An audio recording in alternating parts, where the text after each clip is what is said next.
I sogni e chi non sogna, chi non riesce a realizzare i propri desideri.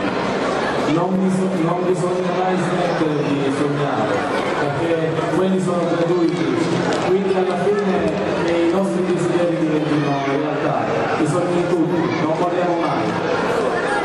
Questo naturalmente per presentare il tuo brano che si chiama Sogni d'oro, guadagno il gelato per poter permettere ad Alessandro di esibirsi, anche il gelato per Alessandro, ok? Questo Sogni d'oro, cioè, io ho sentito qualche nota di questa canzone anche interpretata da qualche artista famoso, anche a Sanremo, però non possiamo dire. Ok, allora ti lascio il palco, sempre con l'applauso dei presenti. Grazie a voi.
Grazie per aver partecipato a questo evento.